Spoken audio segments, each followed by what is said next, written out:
조합제 TV 시청자 여러분 안녕하십니까. 2024년 3월 5일 오후 1시 반입니다.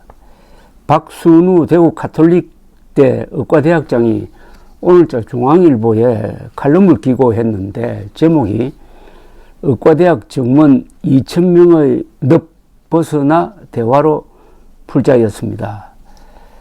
상당히 합리적 제안으로 보여서 제가 소개를 해드리겠습니다.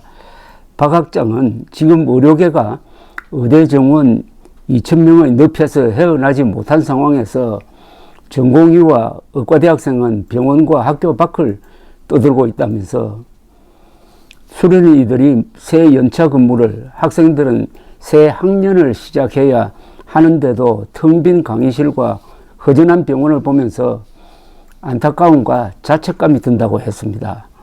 문제의 근원이 해결되지 않는 상황에서 대학별 의대 정원 신청 현황이 발표되면 사태는 더 걷잡을 수 없게 될 것이니 더 이상의 파국을 막기 위해서는 대화와 타협의 자리가 시급하다고 했습니다. 그래야만 전공의와 학생이 병원과 학교로 돌아오도록 설득할 명분이 만들어진다는 것입니다.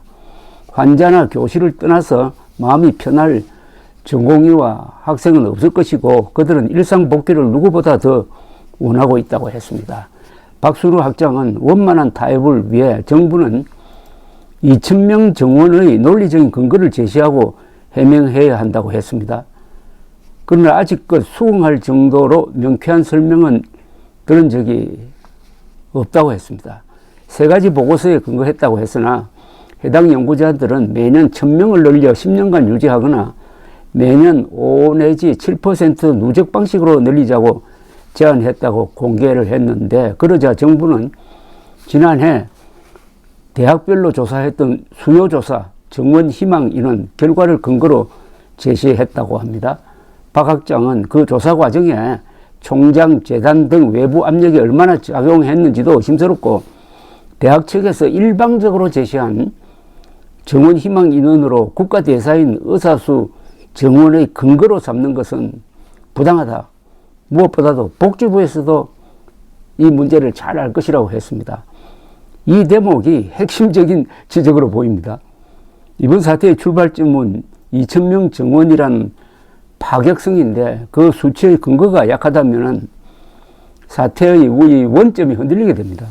박순우 학장은 한국의과대학 의학전문대학원 협회에서 교육 부실 가능성을 제기하니 정부는 1980년대 졸업정원제 시절의 정원을 거론했는데 당시 의과대학 교육이 얼마나 파행적이었고 흑역사로 남아있는지 모를 리 없는데 그 이야기를 하는 것 자체가 논리의 궁색함을 느끼게 한다고도 했습니다.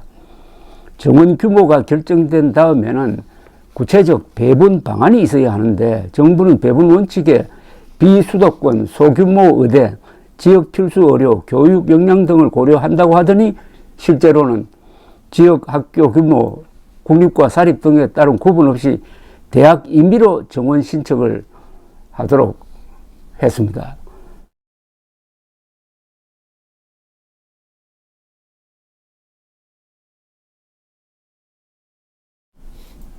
박 학장은 수요 조사를 했으면 이를 바탕으로 특성별, 지역별로 안배하고 조정한 다음에 대학별 수용 역량을 파악하고 지원책을 마련하는 것이 순리일 텐데 배분 원칙과 관계없이 일단 2,000명을 채우겠다는 것으로 보인다고 지적을 했습니다. 이는 결국 책임을 대학에 미루겠다는 의도가 아닌지 의심이 든다는 겁니다.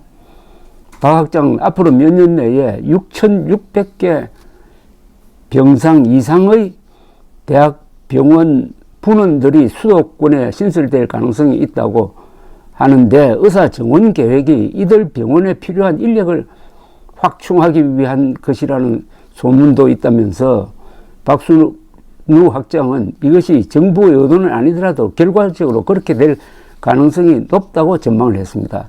그렇다면 지역 의료를 강화하겠다는 정부는 이용만 당한 꼴이 된다는 이야기죠. 정부는 국립대 병원 교수를 3년 이내에 1,000명 더 늘리겠다고 한다는데 박 학장은 이게 기존 기금 교수 등을 정교수로 전환하겠다는데, 그러면 그 빈자리는 어떻게 메우냐? 결국 사립 의대 교수들이 이동하게 될 텐데, 이는 지금도 교수 확보가 어려운 지방 사립대 병원의 진로 역량이나 학생 교육에 치명타가 될 것이라고 했습니다. 그러니까 주먹구구식으로 하다가는 지방 의료를 오히려 약화시키게 되었다, 이런 이야기네요. 비수도권 의과대학 27개 중 70%에 가까운 18개가 사립대학인데 그 비중과 역할을 간과하고 있다는 지적입니다. 이것이 도대체 지역의료 강화와 어떻게 부합하는지도 의문이라고 했습니다. 박 학장은 한 번 늘린 의사수를 다시 줄이기는 쉽지 않다. 자칫하면 이공계, 붕괴 등 국가 위기로 갈 수도 있다. 분명한 것은 현행 의과대학 정원의 65%를 한꺼번에 정원하면 교육 현장에서 감당하기 어렵다는 사실이다. 2,000명이라는 숫자가 왜 이렇게 정부의 금과 옥조나 불가침의 성역이 됐는지 모르겠다. 그것이 대화의 문을 차단할 정도로 절대적인 것인지 안타깝기 짝이 없다고 했습니다. 이 대목은 윤석열 대통령이 적극적으로 정원을 늘려잡고 이것이 여론에 먹히니까 총선을 의식하여 강공책을 편다는 세간의 의심을 상당히 정당화하는 이야기입니다. 박 학장은 일단 2,000명의 늪에서 벗어나 정부와 의사 측 모두 열린 마음으로 양보하고 대화와 타협의 길로 나서자면서 그래야 학생과 전공의가 돌아올 수 있는 길을 열어주게 된다고 했습니다. 박 학장, 그들도 대한민국의 자녀이고 국민의 건강을 짊어질 미래다. 압수수색과 구속, 면허정지, 면허취소 등은 사태를 악화시킬 뿐이다. 정부의 담대한 리더십과 포용력, 그리고 합리적 민주적 접근을 기대한다고 맺었습니다. 이 칼럼의 핵심은 이 사태의 발단이 된 2,000명 정원, 현 정원의 65%를 한꺼번에 늘리자는 이게 어디서 나왔느냐, 이게 합리성이 없다는 겁니다.